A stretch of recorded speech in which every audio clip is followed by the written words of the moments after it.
딱 30분 걸립니다. 보자. 어리고 성긴 매화. 얘도 진짜 유명한 베스트 10에 들어가는 작품인 거 알지? 어리고 성긴 매화. 그런데 매화를 들어가기 전에 이거부터 한번 기억하자. 꽃. 일단 이것도 기억하자. 계절감을 드러내는 소재를 고전은 잘 알고 있어야 합니다.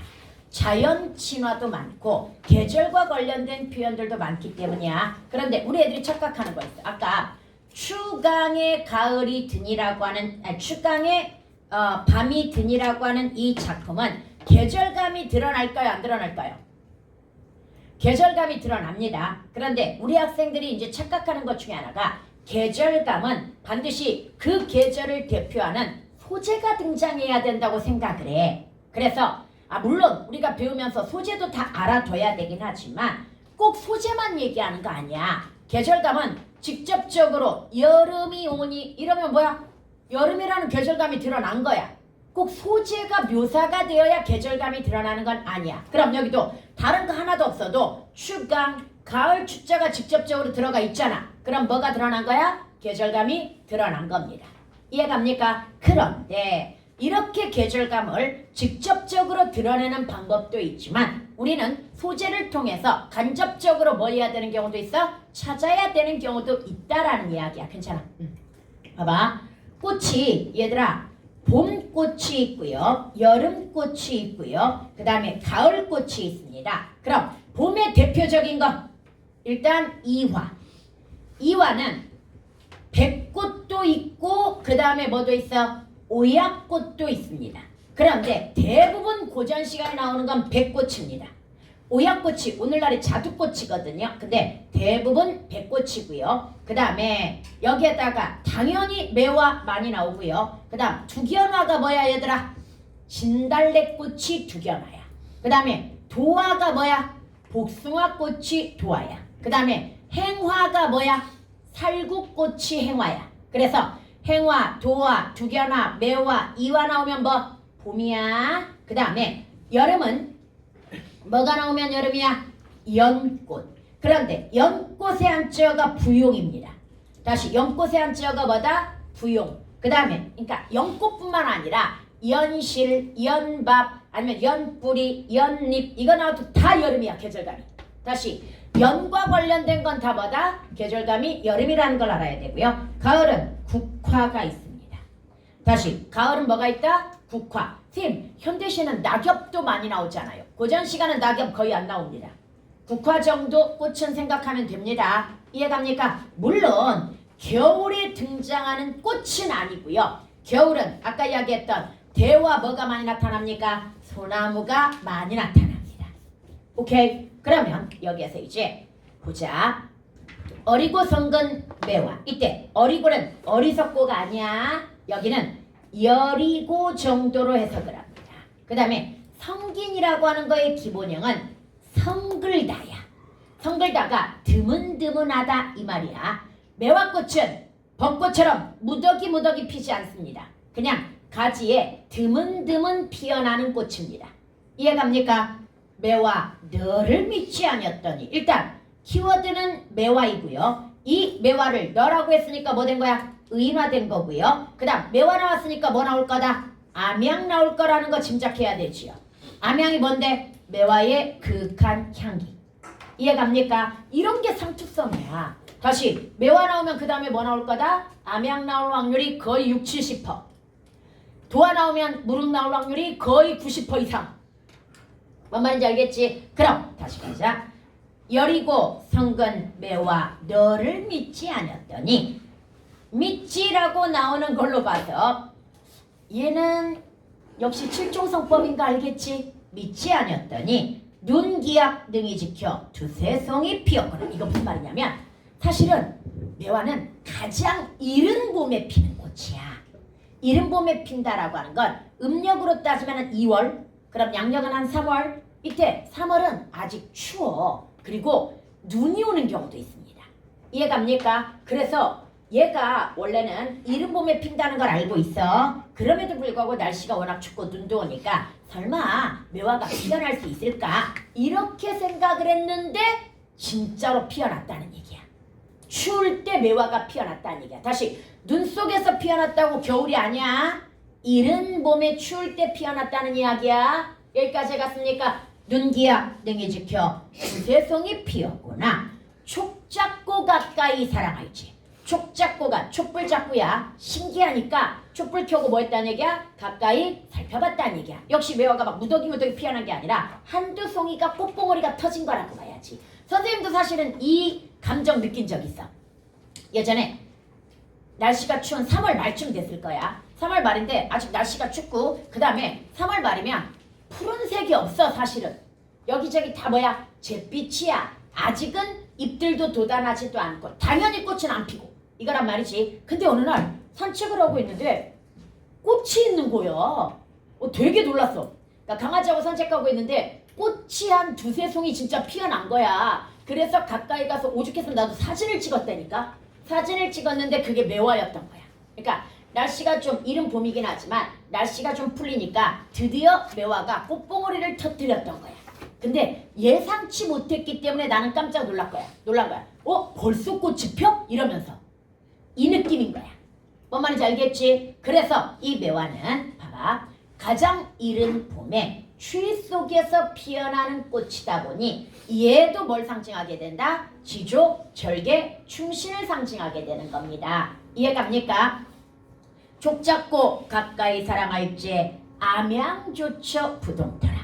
극한 향기가 떠다니더라. 그냥 우리 액면가로만 가보자. 액면가로만 가보면 이건 매화를 뭐하는 거야? 예찬하는 노래입니다. 그래서 얘는 매화사라는 연시조, 영매가라고 하는 연시조의 하나고요. 그리고 매화를 예찬하는 성격이야. 그럼에도 불구하고 우리는 매화를 뭐라고 해석합니까? 지조, 절개 내지는 충신을 상징하고 있고 얘가 만약에 충신이면 암양은 뭐가 된다? 충성심이 된다. 이렇게 해석을 할 거란 말이지. 이때 이렇게 해석할 수 있는 이유가 내가 촉 잡고 가까이 뭐 한다고 그랬어? 사랑한다고 이야기했단 말이야. 이때 다시 한번 고전에서 시를 쓰는 사람들은 양반 남자일 거야. 양반 남자가 매화를 사랑한다는 건 나 뭐처럼 살겠다는 의지야. 매화처럼 살겠다라고 하는 의지가 되는 겁니다. 단순히 그냥 아름다움에 대한 예찬이 아닙니다. 이건 뭔 말인지 얘가 다시 단순 아름다움에 대한 예찬이 아니라 얘가 촉 잡고 가까이 사랑한다는 건 나 매화처럼 살겠다라고 하는 뭐가 되는 거야? 의지가 되는 거야. 아무리 외부적인 어려움 속에서도 나는 뭐 지키겠다. 매화처럼 약속 지키겠다. 지조절개 지키겠다. 이런 정도의 의미로 해석할 수 있다는 얘기야. 여기까지 해갔습니까? 그 다음에 넘어갑시다. 이 몸이 죽어가서 무엇이 될 거아니 복내산 제일봉에 낙낙장송 되어 있어 백설이 망건곤할지에 독야 청청하리라. 여기에 키워드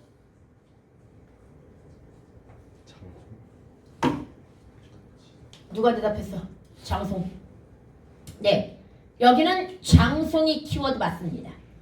소나무가 나왔잖아. 고전 시가에서 소나무가 나왔는데 얘만큼 중요한 게 어딨어?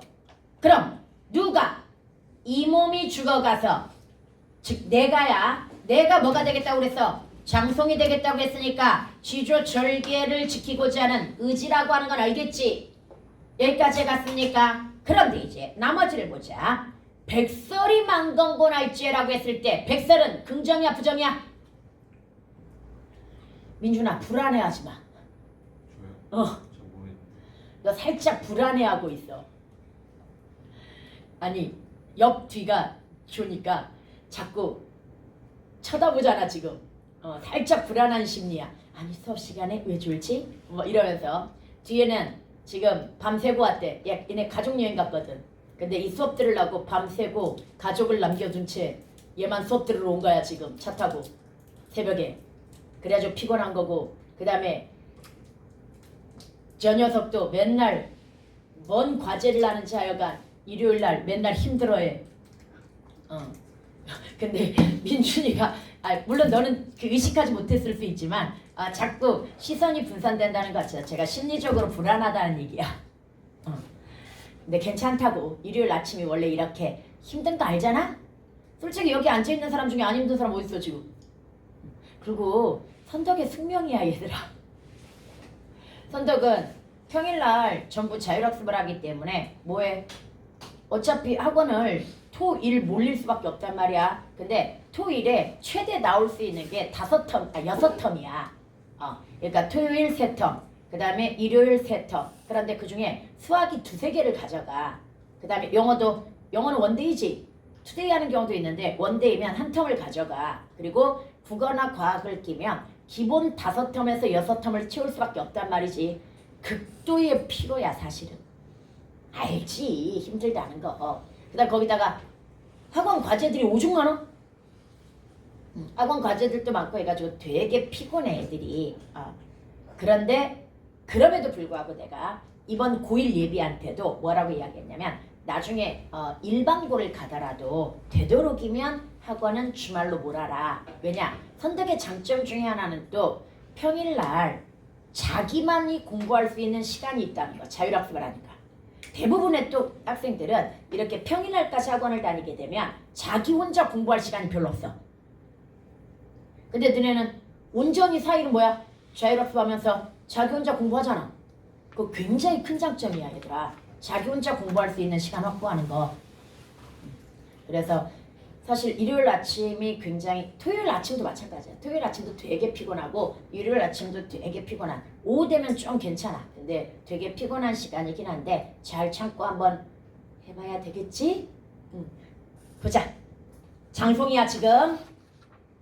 이 몸이 죽어가서 무엇이 될 거 아니 복례산 제일봉에 낙낙장송 되어 있어. 백설이. 그럼 백설은 역시 긍정일까 부정일까? 여기에서 부정이겠지. 그냥 자연현상 백설이 아닌 거야. 얘는 외부적 실현인 거고요. 만건곤. 만건곤이라고 했을 때 건곤이 또 필수어야. 건곤이 무슨 뜻인지 아는 사람? 준우. 건곤이 무슨 뜻이야? 저런 뒤질 실현이 태극기? 건곤감리? 틀린 말은 아니야. 하늘 건자에다 땅 곤자야. 그런데 하늘과 땅이라고 해석하는 거 아니야. 한자로는 얘가 뭐하고 똑같은 말이야? 천지하고 똑같은 말이야 원래. 그런데 얘 해석할 때 온 세상이라고 해석하는 거야. 다시 건곤 천지 뭐라고 해석하는 거다? 온 세상이라고 해석하는 거고요. 그럼 백설이 온 세상에 가득하다는 얘기야. 그럼 상황이 좋아 안 좋아? 매우 안 좋다는 얘기야. 너무나 절망적이다라는 이야기야. 그런데 그럼에도 불구하고 나는 뭐 하겠다? 홀로 푸르리라. 이렇게 이야기했단 말이야. 그럼 지주와 절개를 굽히겠다 굽히지 않겠다? 굽히지 않겠다야. 작가가 누구야? 또 성산문일걸? 성산문이야. 그럼 누구의 백설이 만건곤하다라고 하는 건 시대 상황을 반영했을 때 뭘 이야기하는 거야? 세주일파의 계유정난을 이야기하는 거야. 이해갑니까? 그러나 나는 단종에 대한 뭘 지키겠다? 지조와 절개를 지키겠다. 뭐가 되어가지고? 낙낙장송이 되어가지고. 이해갑니까? 그 이야기야. 어렵지 않죠 얘는? 넘어갑시다. 이제 점점 뭐가 쌓이면 돼? 상투적이고 관습적인 표현 같은 것들이 쌓이게 되면 점점 시를 해석하는 게 쉬워지는데요. 얘는 좀 특이합니다. 얘도 베스트 10인 거 알죠? 요즘 고전 시가에서 조금 마음에 안 드는 게 있어. 옛날에도 자연 친화가 많이 나오긴 했어. 근데 40% 비중이었거든요. 그런데 요즘 갈수록 더 심한 것 같아. 원래는 이별의 정한이 두 번째 주제야. 이별의 정한이라고 하는 것도 굉장히 많이 나오는 주제 중에 하나고요. 그 다음에 당연히 영군지정, 우국충정 기본이고요. 인생무상이라든지 삶의 한탄이라든지 이런 것 또는 이 현실에 대한 비판풍자. 요즘 비판풍자는 좀 강화되고 있어. 고전시가에서. 비판풍자를 가진 주제의식을 가진 작품들이 좀 강화되고 있긴 하지만 문제는 그런 작품들이 골고루 나와줘야 되는데 요즘 자꾸 고전시가가 편식하는 것 같아. 문제 나올 때. 비슷비슷한 주제 이런 걸로만 나오는 것 같아. 그래서 여기는 지금 다양한 주제들을 보는데 지금부터는 이별의 정안이나 연정. 연정이 뭐야? 사랑의 마음이야. 이런 걸 한번 볼 거야. 그런데 이거 누가 지었어? 이것도 여러분 교과서에 들어가 있습니다. 동짓달 10년을 경영하여 그 다음에 두터비 파리를 물어 이렇게 3개 들어가 있어. 교과서에. 그러면 동짓달 기나긴 밤 하늘이를 버여내요 라고 이야기했단 말이야. 여기에서 이제 동짓달이라는 말에 대해서 먼저 기억하자. 시옷이 뭐겠구나? 관형격 조사 시옷이겠구나. 동지가 무정명사라서 이렇게 들어갔겠구나. 알겠지? 그리고 동짓달은 11월을 의미해. 음력으로. 그런데 음력 11월은 밤이 가장 긴 달이야. 다시 동짓날이 원래 1년 중 밤이 가장 긴 날. 그럼 반대로 1년 중 밤이 가장 짧은 걸 뭐라 그래? 하지. 그래서 동지와 하지가 반대말이 되는 거야. 그럼 12월은 뭐라 그래? 섣달. 다시 12월이 뭐에 해당이 된다? 섣달이야. 그럼 섣달 금음은 몇 월 며칠일까? 12월 30일을 이야기하는 거야. 이 말이 왜 많이 나와? 1년의 마지막 날이야 이게. 섣달 금음이. 그럼 섣달 금음 다음 날은 뭘까? 정월 추하루. 그럼 또 정월 추하루는 왜 많이 나올까? 1월 1일 설날이야 이게. 다시 정월 추하루가 뭐에 해당이 된다? 설날이야. 섣달 금음이 뭐에 해당이 된다? 12월 31일이야. 이건 지울게. 지금 문학에서 필요한 게 아니니까 그냥 상식으로 기억하세요. 지금도 많이 쓰는 말이야. 다시 섣달 금음이 뭐다? 음력으로 12월 30. 정월 추하루가 뭐다? 음력으로 1월 1일. 음력으로 1월 1일이 뭐다? 설날.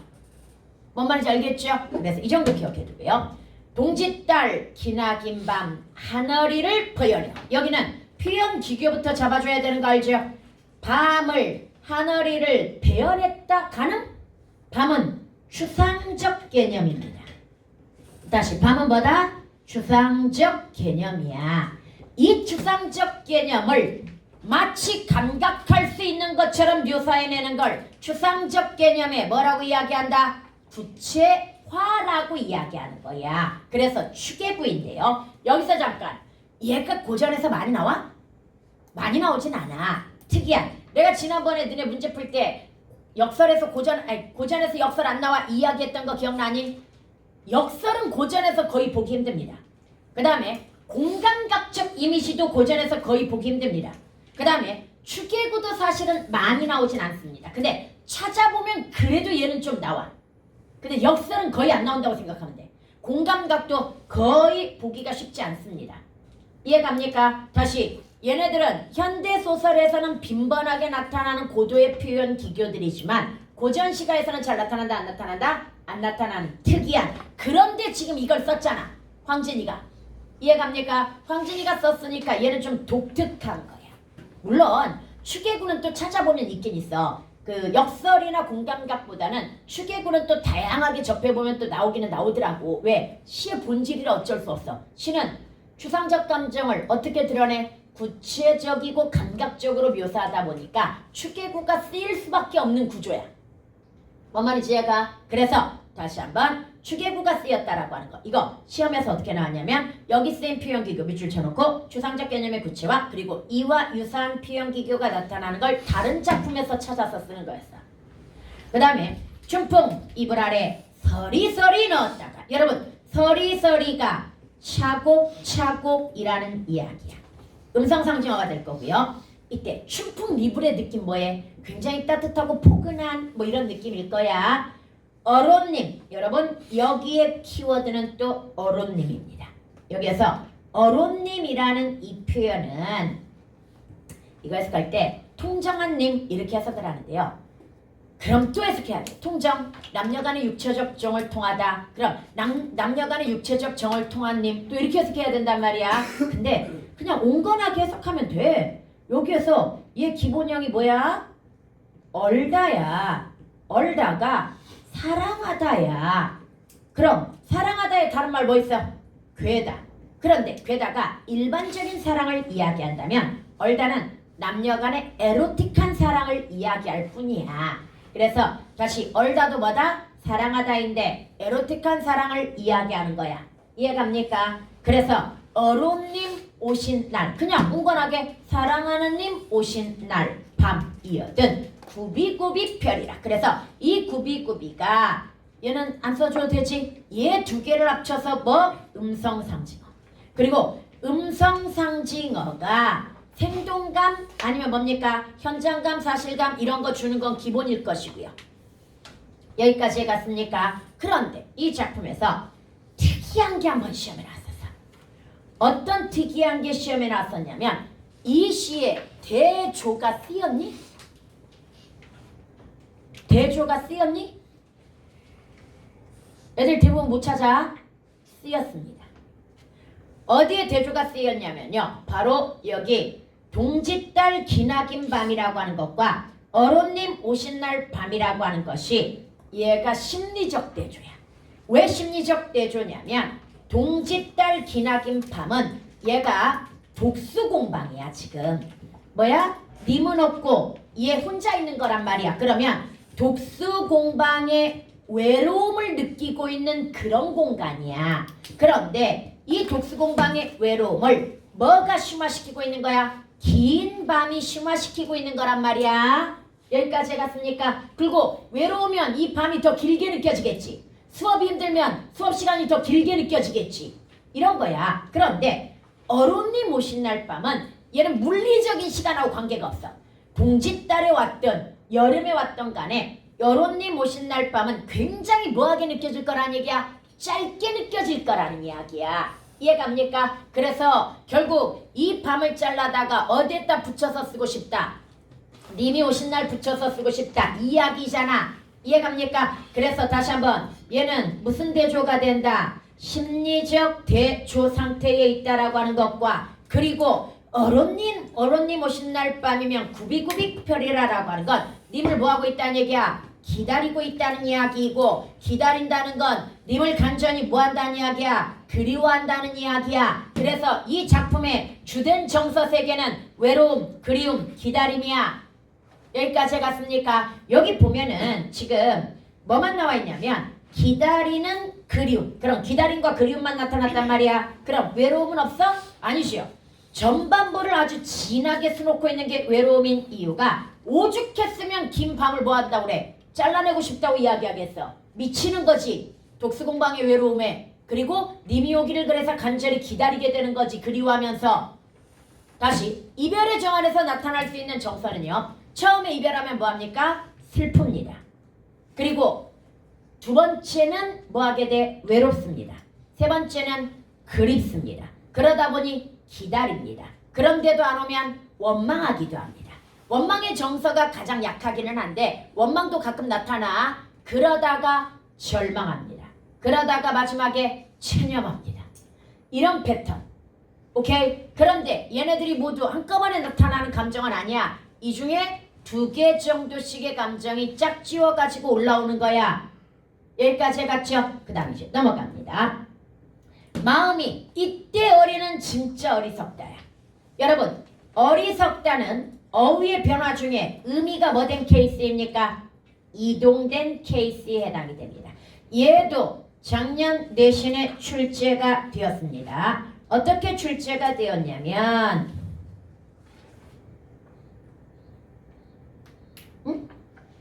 여기 안 나왔네? 어디서 풀었지?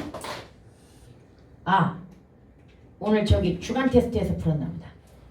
거기에서 다시 어휘가 축소된 거라든지 이런 거 다 구분해내는 문제들 있지요. 그것도 기억해야 되고요. 다시 마음이 어리석은 후이니 여기에서 잠깐 문법 하나 볼까? 얘가 뭐야? 문법 이름이? 서술격. 그렇지. 서술격 조사 2다. 그런데 후라고 하는 모음 뒤니까 이나 반모음을 지휘한 모음 뒤니까 짝대기 2로 들어갔는데 괄호가 있어서 쉬게하게 안 되고 뭐가 된 거야? 짝대기로만 지금 들어간 거라고 이야기했지요. 얘가 뭐다? 서술격 조사 2인 거야. 여기까지 해갔죠? 후인이 하는 일이 다 어리석구나. 만중운산의 언해님 오리마는 지는 잎 부는 바람에 행역인가 하노라.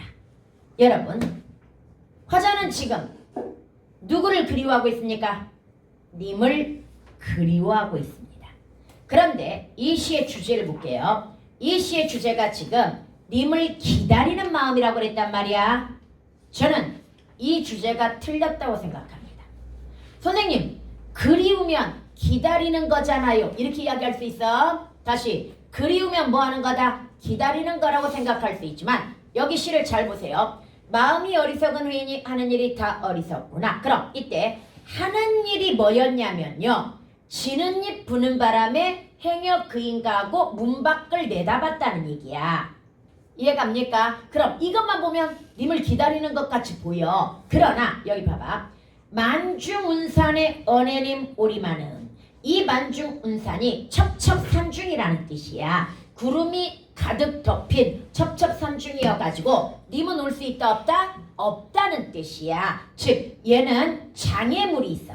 다시, 장애물이 있어서 님이 오기가 쉽다 어렵다? 어렵다라는 뜻인데, 그래서 언해님이 올까마는 지는 잎 부는 바람에 행여 그인가하고 문을 열고 내다봤다는 얘기지. 이게 바로 사랑에 빠진 인간의 바로 뭐야?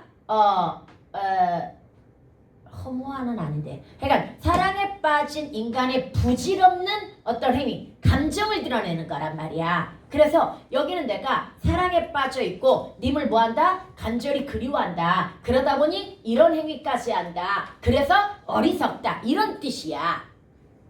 기다리면 좀 오버야. 근데 선생님, 기다린다고도 볼 수 있잖아요. 만중운산이라도 올 수는 있잖아요. 이렇게 생각할 수 있어? 근데 이제 배경을 생각해야 돼. 이 시에. 여러분, 이 시는 여자가 쓴 게 아닙니다.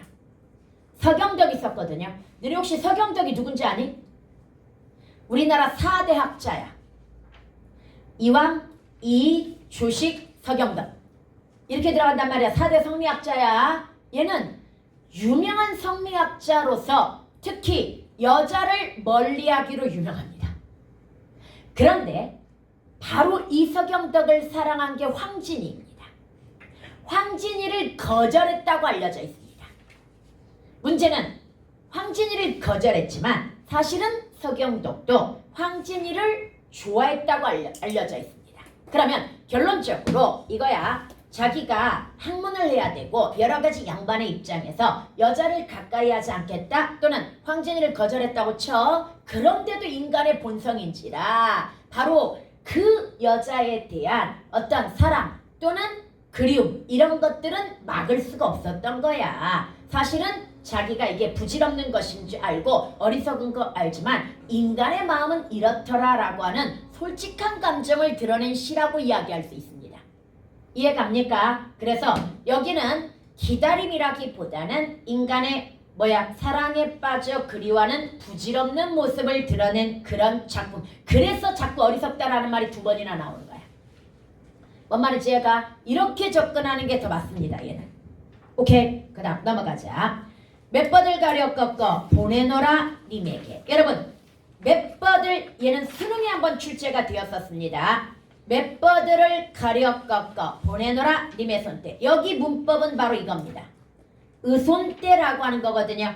얘 조사입니다. 특이부사격 조사들이 있다고 쌤이 이야기했었지. 아직 선생님이 자세히는 안 가르쳤어. 이번 1학년 내신에는 없기 때문에 1학년 내신에는 이런 것들이 없기 때문에 자세히 안 가르쳤지만 문학에서 나올 때마다 하나씩 기억해야 돼. 이거 에게라고 하는 겁니다. 다시 뭐에 해당이 된다? 의손때가 에게라고 하는 겁니다. 이해갑니까? 그 다음에 맷버들을 가려 꺾어 보내노라 님의 손때라고 했으니까 님에게라고 했으니까 여기에 도치 들어가 있는 것도 알고요. 도치의 기본 베이스 강조. 자신은 창밖에 신거두고 보셔서 밤비 예. 여러분 예가 들어간 문법적 이유. 이나 반모음 이 뒤에서는 부사격 조사가 뭐가 된다? 예가 된다고 이야기했고요. 보쇼셔. 그 다음에 새꽃 나거든 나인가도 여기 쇼셔 이랬단 말이야. 이때 쇼셔가 또 뭐야 문법적으로? 상대 아주 높인 명령형 종결어이야. 선생님이 이거 문학에 잘 나온다고 문법 가르칠 때 얘기했지. 그런데 얘가 문학에 나오면 뭐라고 이야기했습니까? 간절한 소망과 의지라고 이야기했어. 다시 얘가 문학에 나오면 뭘 의미한다? 간절한 소망과 의지. 뭐 의지까지는 꼭 강하게 가지 않는다고 하더라도 간절한 소망 이 정도 해석할 수 있단 말이야. 여기까지 해갔죠? 그럼 도대체 이 화자가 갖는 소망은 무엇인가를 봐야 돼. 맷버들을 가려 꺾어서 님에게 보낼 테니 창밖에 심어두고 봐. 그리고 새 잎이 나면 나인가 여겨줘. 이 말이야. 즉 이 맷버들을 뭐처럼 여겨달라? 나처럼 여겨달라. 이 말이야. 맷버들을 잡아도 좋고 새 잎을 잡아도 상관은 없습니다. 그 다음 곧 얘도 사실은 굉장히 특이한 거야. 얘 보조사라고 이야기하거든요. 옷, 곧. 그런데 얘는 새 잎이 나거든. 주격조사 대신 들어간 거야 지금. 오케이. 새 잎이 나거든. 나인가도 여기 쇼쇼. 그럼 맷버들은 나처럼 여겨달라고 했으니까 이게 바로 뭐야? 화자의 분신입니다. 화자의 분신이자 나가 사랑의 매개체입니다. 다시 이걸 가려 꺾어서 님에게 보내고자 하는 마음 이게 바로 뭐다? 사랑이야. 그래서 내 사랑은 변함없어. 이걸 좀 알아줘. 이거나 마찬가지야. 이해갑니까? 그래서 결국 님이 아직도 나를 사랑해 주시기를 바라는 마음이기도 해. 다시 이 작품은 님에 대한 그리움과 사랑이기도 하지만 님이 아직도 나를 뭐 해주기를 원한다? 사랑해 주기를 원한다라고 하는 그런 바람이기도 해. 그래서 쇼셔쇼셔가 들어가는 거야. 이해갑니까? 다시 쇼셔쇼셔라고 하는 상대 아주 높인 명령형 종결어미는 대부분 뭐다? 간절한 소망과 의지. 그런데 이 시를 간단하게 그냥 그리움과 사랑이라고만 잡으면 이 소망이라는 말이 안 맞잖아. 그럼 거기까지 가려면 님이 뭐처럼 여겨달라? 새 잎을 나처럼 여겨달라라고 하는 건 님의 사랑이 변함없기를 바라는 화자의 뭐다? 소망이야. 간절한 소망까지 들어가 있다고 봐야 되는 겁니다. 여기 보면 임에게 보내는 사랑, 이별의 슬픔, 임에 대한 그리움 너무나 편향적으로 해석을 했는데요. 쇼셔 때문에 뭐까지 들어가야 된다? 소망까지 들어가 줘야 된다라고 하는 거 뭔 말인지 알겠지요? 다시 시는 영탐적어죠. 그래서 서리법이라든지 뭘 많이 쓴다? 감탄형 종결 어미를 많이 쓰는데 뭐가 들어갔다는 거? 명령형인 쇼셔가 들어갔다는 건 여기에다 플러스 알파로 뭐까지 들어간다는 얘기야? 간절한 소망까지 들어간다는 이야기야. 오케이? 그 다음 넘어가가지고 이거 진짜 유명한 시인 거 알죠? 어저 내 일이야. 내 일이야는 나의 일인데 이 말이야. 그릴 줄을 모르더냐. 그리워할 줄을 몰랐더냐. 뭐 사람은 다 지나고 나면 후회하는 거야. 어차피 이러이러할 텐데 어리석게 행동하다가 결국 나중에 뭐한다? 후회한다. 뭐 이거 기본이야. 어저 나의 일인데 그럴 줄을 모르더냐. 이 실이야 하다면 있으라고 했다면 이 말이야. 다시 있으라고 했으면 가랴마는 누가? 님이. 다시 있으라고 붙잡았으면 님이 갔을까마는 죄구태여 보내고 그리는 척. 그럼 여기는 직접적으로 거의 주제가 나왔다고 봐야 됩니다. 보내고 뭐하고 있어? 감정 하나를 더 붙잡으면 후회하면서 그리워하고 있다는 얘기야. 이해갑니까? 다시 이별한 님을 보내고 후회하면서 뭐하고 있다? 그리워하고 있다. 이런 이야기가 되는 거야. 그리는 정은 나도 몰라 하노라. 여러분 문제는 뭐 나도 몰라 해. 그냥 다 인간은 이런 거지. 그래서 얘는 사실 내용이 어려운 건 아니야. 다시 님이 떠날 때 가지 말라고 붙잡았다면 가지 않았을 수도 있는데 그때는 붙잡지 않고 나중에 뭐하고 있다? 그리워하면서 후회하고 있다. 이 이야기야. 내용이 어려운 건 아니야. 그럼 이 시의 포인트는 어디에 있을까? 여기에 있어. 죄구태여라고 하는 것이 왜 포인트일까? 이게 그 유명한 행간걸침의 바이블이야. 다시 이게 바로 뭐의 바이블이다? 행간걸침. 이걸 행갈이라고 이야기하는데요. 변칙적 행갈이라는 얘기야. 그럼 변칙적 행갈이라고 하는 것이 무엇이냐? 정상적인 행 바뀜이 아니라는 이야기야. 이건 또 무슨 말이야? 여러분 우리가 문법에서 문장을 배울 때 가장 기본적으로 배우는 것 중에 하나가 문장에서는 가장 먼저 결합되어야 되는 게 수식 플러스 피수식이야.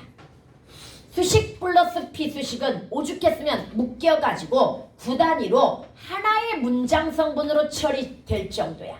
즉 다시 한번 수식 피수식은 반드시 뭘로 돌아다녀야 된다? 한 쌍으로 돌아다녀야 되는 거야. 수식 혼자만 나오면 안 되는 거야. 뭔 말인지 얘가? 그런데 이 수식과 피수식을 끊어놓는 방법이 있어. 봐봐. 구태여는 부사야. 관형사 관형어 뒤는 반드시 뭐? 체언. 부사 뒤는 반드시 뭐? 반드시는 아니고 80% 이상이 용언. 이렇게 가야 된단 말이지. 그런데 수식인 구태여 뒤에서 뭐 했어? 행을 끊어버렸단 말이야. 지금 정상적 순으로 보면 제구태여 보내고가 정상이란 말이야 지금. 그런데 구태여 띄고 보내고 이렇게 갔단 말이지. 그래서 비정상적 행갈이라고 보는 거야 이걸. 이걸 뭐라고 한다? 행간 걸침이라고 하는 거야. 행갈이라고 하거나. 여기까지 해갔죠? 그런데 야 문학이잖아. 행간 걸침의 목적이 있겠지. 첫 번째는 일단 강조. 여기에서 호흡이 멈추잖아. 그러면서 강조가 돼. 특이하니까. 그 다음 두 번째는 구조적 중의성이야. 이때 구조적 중의성이라고 하는 것은 구조적으로 두 가지 이상으로 해석될 가능성이 있다는 얘기야. 얘는 중의법이라고도 하는데 사실 중의법하고는 살짝, 그러니까 중의법은 보통 한 단어 가지고 두 가지 이상을 해석할 수 있어야 되는데 비해서 이쪽에서 보여주는 중의성은 구조적인 거야. 이게 무슨 말이냐? 봐봐.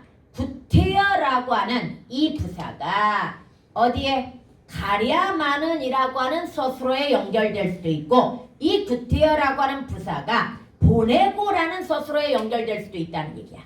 다시 가랴마는 구태여, 즉 구태여 가랴마는 이렇게 해석할 수 있다는 얘기고요. 도치로 생각해가지고 또는 구태여 보내고 이렇게 해석할 수도 있다는 얘기야. 그럼 여기에서 문제가 되는 건 바로 지혜가 됩니다. 만약에 구태여가 가랴만을 꾸며줬다고 한다면 이 제, 문법적으로 제가 뭐야 지금? 적 플러스 주격조사 이일까? 적 플러스 관형격조사 의일까? 뒤에 치연이 오면 관형격조사 의가 따라 붙었다고 봐야 되지만 여기는 제가 구태여 이렇게 들어가야 되니까 주격조사 뭐가 따라 붙은 거야? 이가 따라 붙은 거 이거 훈민정음 원해본에도 나오죠. 제 뜻을 실어 펴지 못할 놈이 아니라 해서 거기는 제가 뭐야? 저의 관형격조사라고 이야기했잖아. 이거 구분 잘해야 돼. 페이크 나와. 뭔 말인지 알겠죠? 그럼 여기에서 제가 구태여 가랴마는 이러면 이건 님이 됩니다.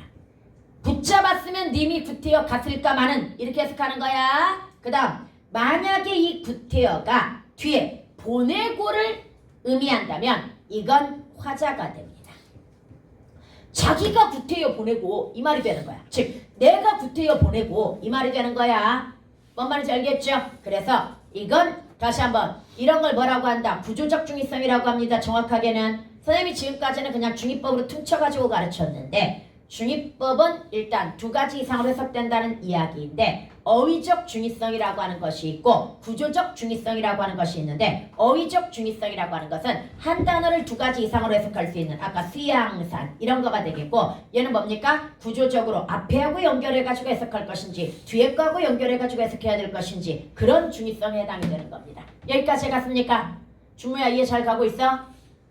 그 다음에 넘어가 보도록 하자. 보자. 얘도 중요한 포인트가 하나 있어. 잘 봐. 이와우 옷부릴지에 울며 잡고 이별하님 추풍 낙엽에 저도 날 생각난다. 천리의 외로운 꿈만 오락가락 하느메라. 민준아 이 시의 키워드 몇 개만 한번 잡아봐. 해석할 수 있는.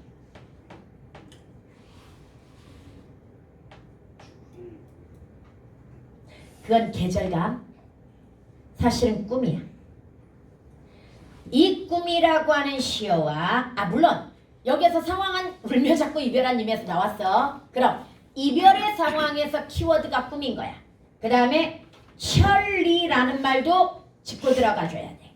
그럼 천리는 뭐가 될 것이다? 심리적 거리감이 될 거야. 여러분 이별의 정안에서 심리적 거리감이라고 하는 것은 뭘 의미한다고 이야기했습니까? 정서를 비례해가지고 심화시킨다고 이야기했어. 그럼 거리감이 멀면 멀수록 정서도 뭐 되는 거야? 극대화되는 겁니다. 그럼 여기는 어떤 정서일까? 꿈.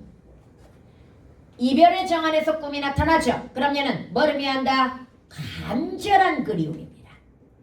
그런데 고전시가에서 이렇게 꿈이 나타나면 거의 간절한 그리움입니다. 꿈에서라도 보고 싶다. 그 다음에 두 번째가 욕망의 대리충족입니다. 우리는 이미 구운몽이나 또는 어디에서 관동별국에서 욕망의 대리충족 봤어. 세 번째가 뭔지 알아? 몽조. 고전소설은 다 몽조, 예지몽이라고 이야기했잖아. 그리고 만약에 네 번째가 있다면 일장춘몽의 꿈이야. 인생무상. 다시 꿈 같은 세월. 그럼 이게 바로 뭐야? 일장춘몽으로서 뭐에 해당이 된다? 인생무상을 드러내는 그런 표현에 해당이 됩니다. 그래서 꿈이 나타나면 네 가지 관점에서 접근해야 돼. 첫 번째가 뭐다? 고전 시간은 대부분 간절한 그리움이야. 아주 간혹 욕망의 대리충족으로 드러나는 경우도 있어. 그 다음 고전소설은 대부분 뭐야? 몽조 기능이야. 그 다음에 마지막으로 가끔은 관습적으로 인생무상, 일장춘몽의 꿈으로 드러날 수도 있다라고 하는 거 이해갑니까? 그럼 여기에서 화자는 이별의 상황에서 님에 대한 간절한 뭘 드러내고 있다? 그리움을 드러내고 있다. 주제는 찾아냈어. 그럼 이 작품의 이제 표현기규 한번 찾아볼게요. 여러분 이 두 개를 묶어야 돼. 미리 이야기해 줄게요. 이거 계절의 변화에 따른 전개입니다. 이때 계절의 변화에 따른 전개라는 말을 아무 때나 쓸 수 있는 게 아닙니다. 원래 전개라고 하는 건 구조입니다. 구조이기 때문에 이렇게 만약에 작품 하나가 이렇게 있으면은 이만큼 해서 A, B, C 이렇게 구조화되어 가지고 A는 봄, B는 여름, C는 겨울 이렇게 각각이 묘사가 되어야 뭐라고 해? 계절의 변화에 따른 또는 시간의 흐름도 각각이 묘사가 되어야 뭐야? 시간의 흐름에 따른 이렇게 이야기하는 거란 말이야. 여기까지 갔습니까? 얘는 정말 간단하지만 얘는 뭐 묘사한 거야? 아까 이화가 뭐라고 그랬어? 백꽃이라고 그랬잖아. 백꽃비가 흩뿌릴 째니까 살짝 늦봄의 느낌이 나. 늦봄에 님과 이별했다는 얘기야. 이해갑니까? 추풍 낙엽은 뭐야? 가을이야. 그러면 봄도 묘사가 됐고요. 가을도 묘사가 됐으니까 계절의 변화에 따른 전개 맞고요. 이 두 개를 연결하면요. 시간의 흐름에 따른 변화도 맞습니다. 다시 시간의 흐름에 따른 뭐도 맞다? 전개, 심리변화 이것도 맞는 거야. 뭔 말인지 알겠지요? 얘가 가장 짧아. 계절의 변화에 따른 전개의 양상을 띠는 작품 중에 가장 짧은 작품이야. 계절의 변화하면 되게 길잖아. 우리가 멸항전가도 그렇고 삼인곡도 그렇고 봄에 해당되는 거 여름에 해당되는 거 되게 길게 나오는 거 알죠? 그런데 얘는 가장 짧은 케이스이지만 이걸 통해서 우리는 뭘 알아야 된다? 짧아도 각각의 계절이 묘사가 되어 있으면 각각의 시간대가 묘사가 되어 있으면 이걸 뭐라고 한다? 계절의 변화에 따른 전개, 시간의 흐름에 따른 전개라고 이야기하는 거야. 뭔 말인지 알겠지요? 그 다음에 이제 넘어가 가지고 여러분 16번째 봅니다. 이 시 되게 어렵습니다. 근데 얘도 베스트 10에 들어가. 의외로 이 시를 애들이 되게 많이 봤어. 근데 여기에 키워드가 혹시 뭔지 아는 사람? 유곤이 이 시의 키워드 한번 찾아봐. 이화의 월백하고 은하니 삼경인지 일지 춘심을 자귀에 알려. 이때 키워드는 정말로 키 해석의 열쇠가 되는 그런 시어라는 얘기야. 우리 지금까지 배워본 적이 없는 키워드가 하나 나왔어. 여기 뭘까? 자귀입니다. 혹시 자귀가 뭔지 아는 사람? 새입니다. 그래서 봐봐. 선생님 이거 진달래꽃 할 때도 살짝 한번 얘기해 줬던 것 같아. 원래 자규 그 다음에 소쩍새 두변새 아니면은 뭐 적동새 아니면은 뭐 귀촉도 아니면은 불여귀 아니면은 망제혼 뭐 이런 말도 했는데 망제혼은 솔직히 나온 거 못 봤어. 보기에서나 나오지 시에서 나온 건 못 봤거든요. 그럼 얘네가 전부 새입니다. 그런데 이름만 다르지 거의 다 같은 새야. 그러면 왜 이렇게 이름이 다르냐? 얘네들은 한설인 설화가 연결되어 있어. 다시 뭐가 연결되어 있다? 대부분은 이 시들에 뭐가 연결되어 있다? 설화가 연결이 되어 있어가지고 다양한 명칭으로 나타나는 거야. 그런데 그 설화가 대부분 한설인 설화야. 이해갑니까? 그래서 얘네들이 뭘로 나타나게 되면은 배경으로 나타나는 경우와 핵심 소재로 나타나는 경우가 있는데, 배경으로 나타나면 무조건 애상감이야. 시의 분위기가 무조건 뭐가 된다? 애상감이 되는 거야. 이해갑니까? 그래서 이 시는 마치 앞부분만 보면 아름다운 풍경 이렇게 생각할 수 있지만, 이 시의 주제 애상감이야. 애상적 정서, 슬픔이야. 쉽게 얘기해가지고. 이해갑니까? 그 다음에 소재로 나타나면 보통 한을 상징합니다. 그러면서 화자나 또는 중심 대상의 분신에 해당되는 경우가 일반적입니다. 그러면 봐봐. 다시 가보자. 이화가 뭐였어? 백꽃. 백꽃. 원래 백꽃은 흰색이어가지고 되게 아름다워. 그런데 월백이라고 하는 것이 그 백꽃이 피어난 곳에 하얀 달이 비쳐들었다는 얘기야. 얼마나 아름답겠어. 이해갑니까? 그리고 은하니 원래 은하수야. 얘는 안 배웠으니까 한번 써볼게요. 은하수입니다. 은하수가 삼경 많이 배워봤잖아. 초경이 7시에서 9시 정도까지 해가지고 저녁, 이경이 9시에서 11시 정도까지 해가지고 밤, 11시에서 1시 사이가 뭐야? 삼경이어가지고 한밤중. 그리고 사경, 오경은 그냥 뭐라고 해석해라? 새벽이라고 해석하라고 이야기했잖아. 여기까지 기억납니까? 그럼 여기에서 삼경이 지금 한밤중이라는 이야기야.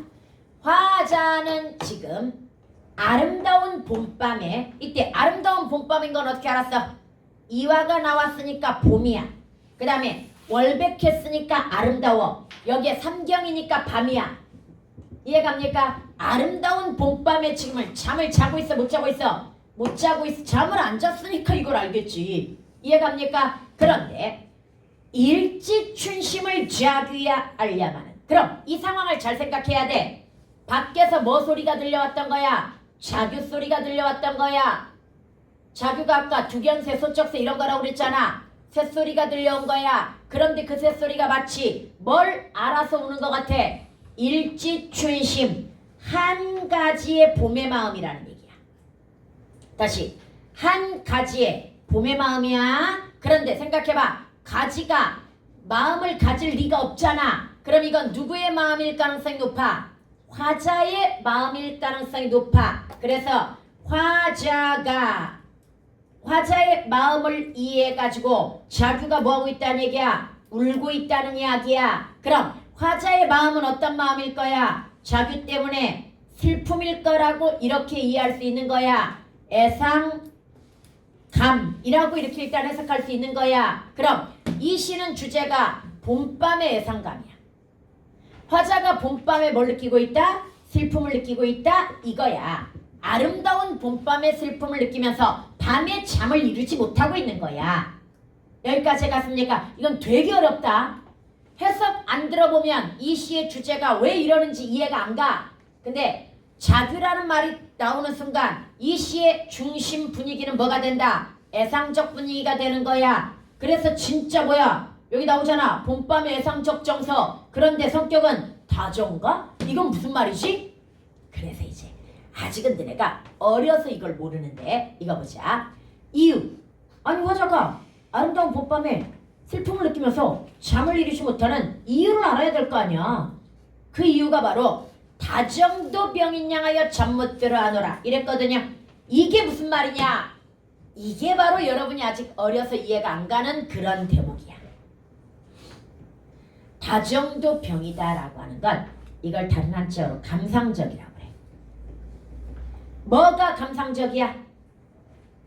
감정에 쉽게 상처 입고 슬퍼한다는 이야기야.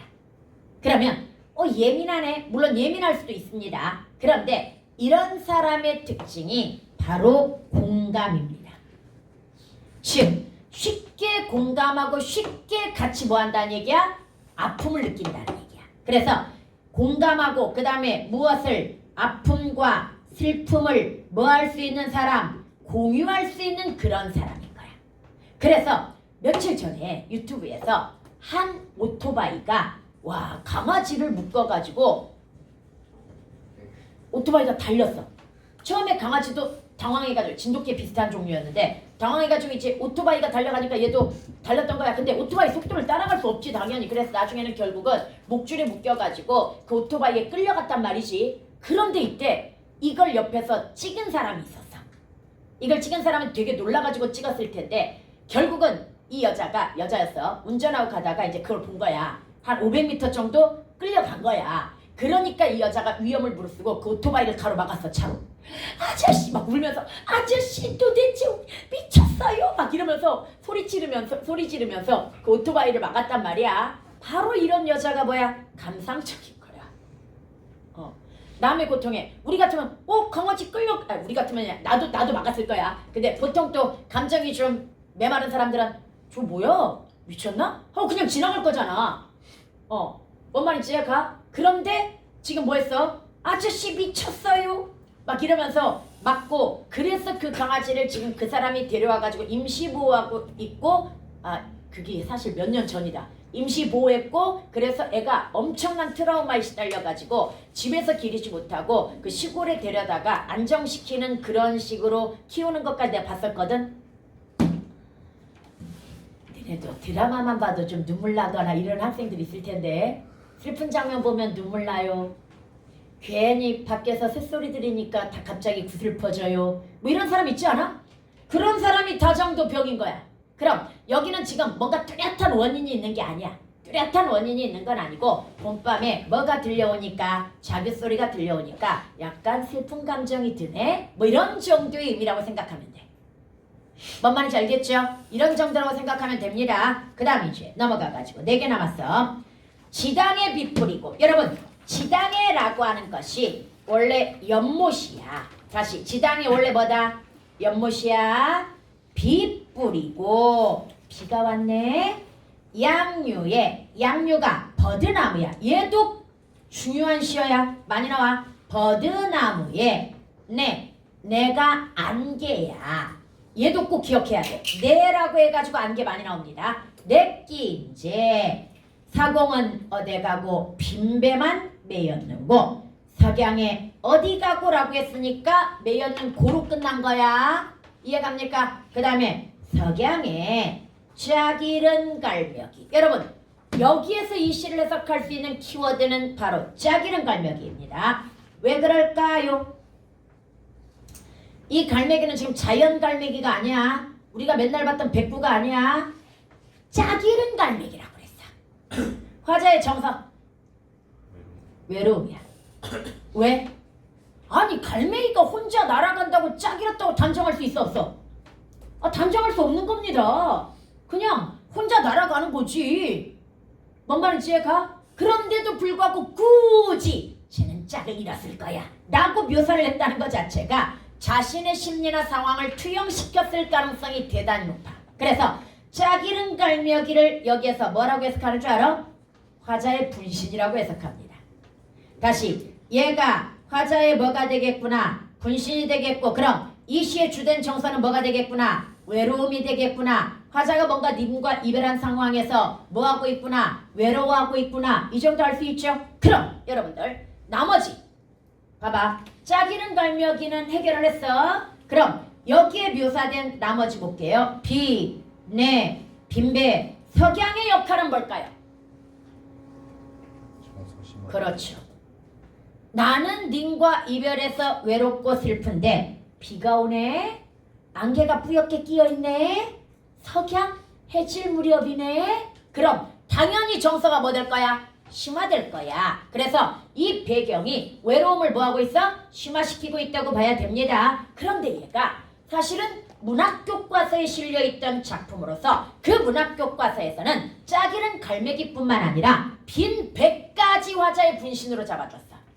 그러나 저는 빈 배는 화자의 분신이라고 보기는 어렵다고 봅니다. 왜? 얘는 화자의 주관적 감정이 투영된 게 아니라 진짜로 비어있다고 한다면 화자가 외로운 상황에서 빈배를 봤을 때 정서가 뭐 될 가능성? 더 외로워질 가능성, 이렇게 해석하는 게 더 적절하다고 봅니다. 그때는 내신이었으니까 어쩔 수 없이 얘들아 이 두 개가 화자의 분신이야. 왜? 해설서에 그렇게 나오니까 그렇게 가르쳤지만 정석 해석으로 가면은 굳이 빈배를 화자의 분신이라고 얘기할 필요가 있다 없다? 없다라는 얘기입니다. 그냥 빈배 보니까 더 외롭네? 이런 정도. 공허함이 느껴지네? 이런 정도로 해석하는 게 더 타당하다고 봅니다. 뭔 말인지 알겠죠? 근데 짝이는 갈매기는 왜 굳이 화자의 분신이다? 얘가 객관적 상황이 아니잖아. 화자의 주관이 개입된 표현이기 때문에 화자의 분신이라고 할 수 있다는 얘기야. 여기까지 갔습니까? 그리고 이제 또 하나 여기 표현기교 한번 볼게요. 여러분 시조도요 보통은 초장 중장이 묘사이고요, 배경 묘사이고요, 종장에서 화자의 정서나 감정을 드러낼 확률이 높습니다. 우리 보통 이걸 성경 후장이라고 하죠. 그런데 이 작품은 초장, 중장, 종장이 모두 뭘로 이루어져 있습니까? 배경 묘사로 이루어져 있고요. 여기 어디에도 외롭다는 말 나와 안 나와? 안 나옵니다. 그러면 쉽게 얘기해서 정서를 어떻게 제시하고 있다? 일단 간접적으로 제시하고 있다고 볼 수 있어. 다시 정서를 간접적으로 제시하고 있는데 어떤 방법을 썼을까요? 얘도 고전시가 중에서는 좀 특이한 방법입니다. 고전시가 묘사는 상투적이고 그 다음에 관습적이고 중국고사나 비유가 되게 많이 들어가거든요. 여기 지금 비유 있어? 비유 없습니다. 관습적 표현 있어? 없습니다. 중국고사 이런 거 없습니다. 그래서 얘는 진짜로 순수하게 배경 묘사를 쓰는데 그 배경 묘사가 마치 한 폭의 그림을 보는 것 같은 회화적 이미지입니다. 현대시에서나 사실 쓰는 고도의 기법이야 이게. 다시 현대시에서 쓰는 고도의 기법이야. 그냥 객관적으로 뭐 하고 있다는 거, 보여주기 하고 있다는 거, 마치 어떤 장면 하나를 보여주는 것 같이 이렇게 들어갔다는 거. 그것도 고전에서 흔히 쓰는 비유나 중국고사나 이런 거 있다 없다? 없이 그냥 장면을 객관적으로 보여주고 있어. 그림 그리듯이. 이해갑니까? 이걸 통해서 화자의 정서를 뭐 했다? 간접적으로 드러냈다. 이게 바로 대단히 뛰어난 시야. 원래 고도의 표현기교 아니면은 막 비유 이런 거 많이 쓰는 게 뛰어난 게 아니야. 객관적이고 담담하게 묘사해놨는데 그 속에서 정서를 느껴낼 수 있다면 이게 뛰어난 거야.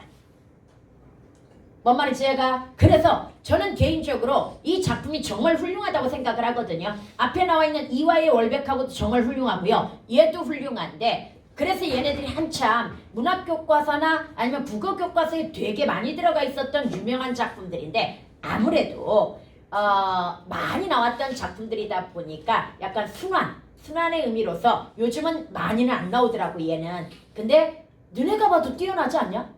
맨날 똑같은 시조 보다가 이런 거 보니까 아닌가? 전 하여간 뛰어나다고 생각해. 그리고 특히 이 앞에 뭐 이화의 월백하고 은하니 삼경인지 쌤이 개인적으로 되게 좋아하는 시조입니다. 근데 걔는 되게 많이 나온다 여기저기서. 사실은 지문으로 나오는 게 아니라 선지로 겁나게 나오지. 선지로 되게 많이 나오는 작품인데 알아두세요. 뛰어난 작품이야. 얘도 뛰어난 작품이고. 그 다음에 내려가가지고 한수마 새한수마 내 은혜 틈으로 들어온다. 와 드디어 음운형 중결음이 뭐 나왔어? 니은다 나왔지요? 왜 니은다야? 내 은혜 틈으로 들어온다. 너 어느 틈으로 들어왔느냐 이거잖아 지금. 내가 들어오다 이거잖아 지금. 그래서 주어가 2인칭이니까 뭐가 드러났다? 니은다가 들어온 거야 지금. 여기까지 갔니? 야야야야 이제 마지막. 이게 지금 우리 12시 반에 끝나지? 이거 2개 하고 5분 쉬었다가 30분 만에 연시조 3개 할 거야. 연시조는 깊이 들어갈 필요가 없어. 어차피 내신 할 때 디테일하게 하기 때문에 마지막 우리 40분만 한번 힘내보자. 알았지? 다시 한수마 새가 가는 한숨이라는 얘기야. 너는 어느 틈으로 들어왔느냐? 일단 여기 들어간 표현 기교 한수마라고 불렀지. 이걸 도노법이라고 이야기합니다. 그러면서 너라고 했지. 물론 부르기만 해도 의인화입니다. 원래 의인화고요. 그 다음에 당연히 대화체겠죠. 불렀으니까 의인화고 그 다음에 당연히 또 뭐도 들어가 있어? 반복도 들어가 있습니다. 그리고 굳이 여기는 의문형 종결 어미를 사용했기 때문에 여기에 사실 대답이 필요한 건 아니거든요. 그럼 뭐라고 볼 수 있어? 서리가 들어갔다고도 볼 수 있습니다.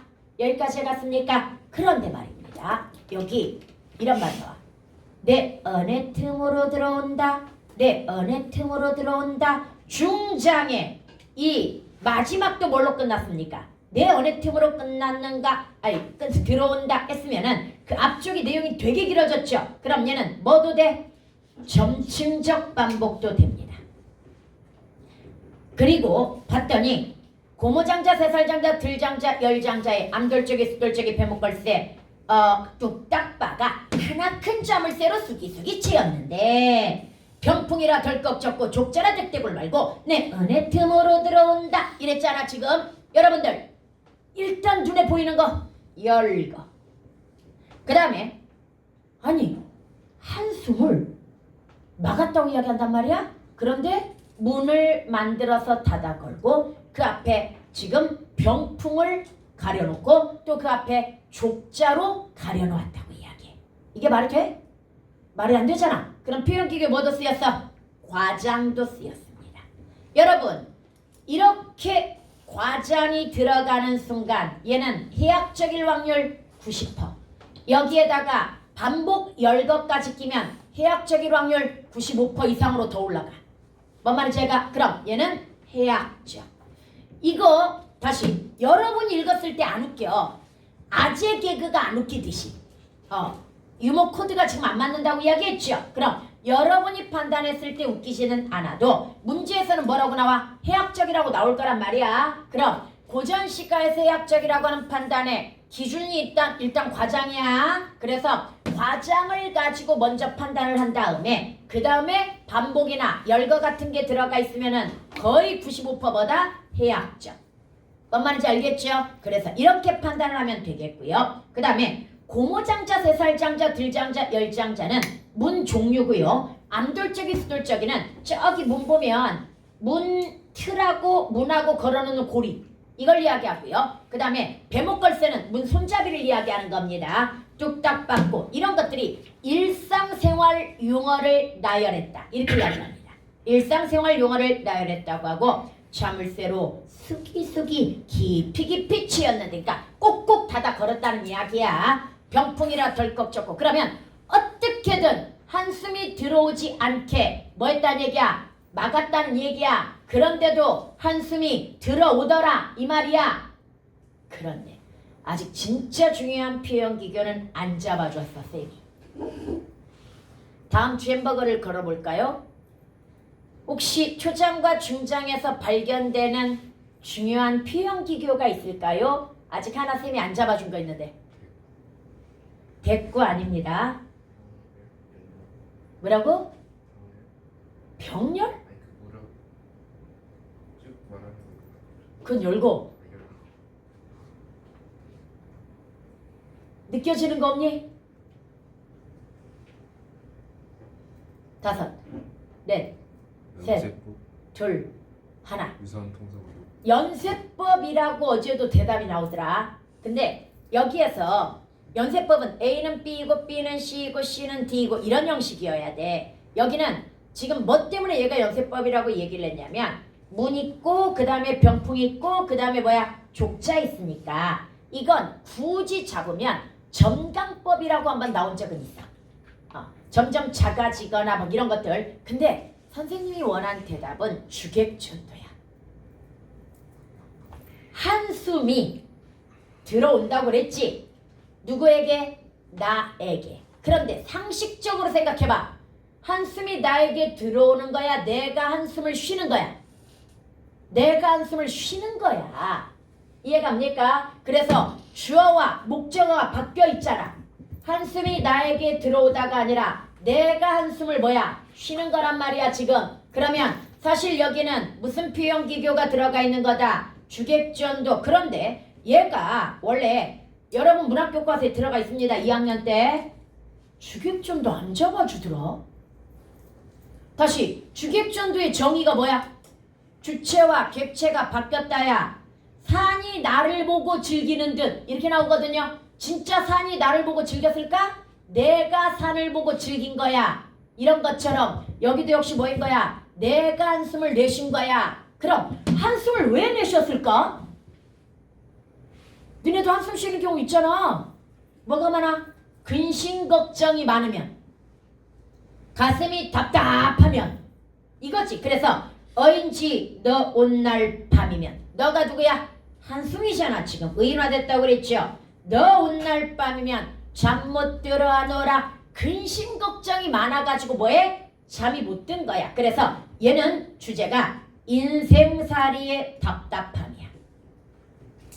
인생살이의 답답함 내지는 인생살이를 뭐하고 있는 거야? 한탄하고 있는 거야. 시조 중에 창내고자 창을 내고자 이내 가슴에 창을 내고자 고모장지 사살장지 들장지 열장지 암돌적이 숫돌적이 배목걸새 카나큰 장돌이로 똥딱바가 이내 가슴에 창을 내고자. 중장이 거의 비슷하죠.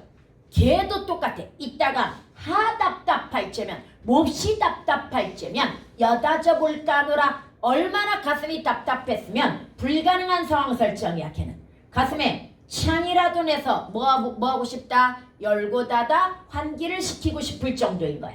이해갑니까? 그만큼 인생살이가 뭐했다라고 하는 걸 드러내. 답답하고 힘들었다라고 하는 걸 드러내는 겁니다. 여기까지 해갔습니까? 그래서 얘도 딱 그 주제야. 근데 굉장히 다양한 표현 기구가 들어가 있고요. 한 가지만 더 이야기할게. 얘들아, 이런 걸 사설시조라고 하지. 우리 애들이 사설시조에 대해 오해하고 있는 거 하나 있어. 사설시조는 중장이 길어진다고 알고 있거든요. 아닙니다. 초장, 중장, 종장 다 길어질 수 있습니다. 유난히 중장이 더 많이 길어질 뿐입니다. 봐봐. 여기도 봐봐. 초장 한번 보자. 일반적으로 평시조는 3, 4, 4, 4조의 사음보야. 지금 초장이 사음보니? 아니잖아. 한숨아, 새한숨아, 내 언에 틈으로 들어온다. 오음보잖아. 그래서 얘는 초장, 중장, 종장 가리지 않고 늘어납니다. 단 어디가 더 많이 늘어난다? 중장이 더 많이 늘어나. 이 마지막도 봐봐. 어인지 너 온 날이면 잠 못 들어 하노라 라고 해가지고 끝났지만 글자 수가 의외로 354. 얘는 맞다. 얘는 맞고 종장도 길어지는 경우가 되게 많습니다. 그래서 그럼 선생님, 사설시조는 시조로서의 정체성이 뭔가요? 시조로서의 정체성 딱 두 개 있어. 사설시조가 지켜야 될 게 두 개 있어. 첫 번째 뭐다? 초장, 중장, 종장의 3장 구조여야 돼. 다시, 사설시조라도 반드시 뭐여야 된다? 3장 구조여야 돼. 그리고 사설시조라도 반드시 종장의 첫 어절은 3음절로 시작해야 됩니다. 이게 바로 뭐야? 사설시조의 정체성이야. 뭔 말인지 제가 다시, 사설시조는 음보이율, 음수율 이런 거 지킬 필요 없어. 뭐만 지키면 된다? 글자수 이런 거 지킬 필요 없어. 뭐만 지키면 된다? 초장, 중장, 종장의 3장 구조와 그 다음에 종장의 첫 어절이 몇 음절로 시작한다? 3음절로 시작한다. 이것만 지키면 된다고. 뭔 말인지 알겠지? 이것만 지키면 돼. 그 다음 넘어가자. 얘들아, 500년도 업지가 많이 해봤죠? 500년도 업지를 필마로 돌아더니 산천은 의구하되 인걸은 간데없다. 어지버 태평년월이 꿈이런가 하노라. 여기에 키워드는 일단 꿈이야. 그리고 태평년월이 꿈이었다고 했으니까 얘는 인생무상일 가능성이 높아. 인생무상. 그런데 어디에서 인생무상을 느꼈어? 500년 도읍지에서. 그런데 이건 조선시대에 나왔단 말이지. 그러면 한양을 얘기할 리가 없어. 한양은 망하고 나서 500년인 거지. 이해갑니까? 그럼 이 500년 도읍지는 어디를 얘기할까요? 고려의 도읍. 고려의 도읍이 오늘날의 개성, 그러니까 옛날에 개경, 송악 이렇게 개경이라고 이야기했죠. 여기일 거야. 그러면 조선시대에 바로 고려의 도읍지를 찾았단 말이야. 그런데 산천은 의구하되 인걸은 간데없다. 여기 쓰인 표현 기교, 자연과 인간의 대조. 변함없는 자연과, 변화는 무엇을 대조하고 있다는 얘기야? 인간을 대조하고 있다는 얘기야 지금. 그러면 자연과 인간의 대조를 통해서 무엇을 강화하고 있는 거야? 인생무상을 강화하고 있는 거야. 옛날에는 여기가 그렇게 번화했던 뭐였어 지금? 도읍이었는데 지금은 변해가지고 사람도 없고 쓸쓸하구나 뭐 이런 정도란 말이야. 그래서 인생무상도 되지만 나라가 망함을 나타난다. 사자성어 맥수지탄이라고 해. 어디서 배웠어? 천공망을 아는가 모르는가. 기억나죠? 거기도 이거 똑같이 나오고 이 시주 연결해가지고 많이 나왔었잖아. 기억나죠? 그래서 얘도 대표적인 작품. 사실은 이때 나온 고려 말에 나온 고려가 망함을 한탄하는 작품들 몇 개 원래 같이 있는데 그 중에 가장 대표적인 거 이거 하나 쌤이 골라준 거야. 그 다음에 이제 마지막 빨리 해놓고 그래야겠다. 여러분들 여기에서 아니야 꺼질 것 같아 느낌이. 화면이 검어졌다는 건 5% 이하가 됐다는 얘기야.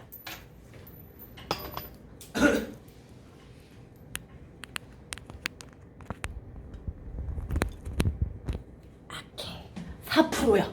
큰일 날 뻔했어. 보자. 아이고 반중 좋은 감이. 얘도 이제 중요합니다.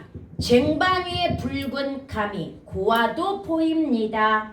유지야 아니라도 품엄죽도 하다마는 품어가 반길이 없을세 글로 서로 하나이다. 화자의 정서는 나왔습니다. 화자의 정서가 뭐야? 서러워하다. 그런데 뭐 때문에 서러워하고 있어? 품어가 반겨줄 사람이 없어서. 무엇을? 좋은감을. 그러나 키워드는 좋은감이 아니야. 키워드는 유자야. 왜 유자가 키워드가 되냐면 얘가 바로 유명한 고사이기 때문이야. 유명한 고사가 뭐가 있냐면 회귤고사라고 하는 것이 있어. 회귤고사라고 하는 건 육적이라고 하는 사람이 잔치에 초대되어 갔다가 거기에서 아주 귀한 유자, 뭐 귤이라고 나오기도 하고요. 여하튼 간에 귀한 귤이 나왔단 말이지 잔치상에. 그런데 이걸 먹지 않고 소매 속에 숨겨두었다가 돌아가려고 일어설 때 바닥으로 떨어진단 말이야. 그래서 이걸 왜 먹지 않았냐고 물어보니까 이렇게 귀한 걸 보니 집에 계신 어머님이 생각나서 어머님께 가져다 드리고 싶었다고 이야기합니다. 어린아이, 아마 10살이가 됐을 거야. 어린아이가. 그래서 이건 대표적인 무슨 고사가 되는 거야? 효고사가 되는 거야.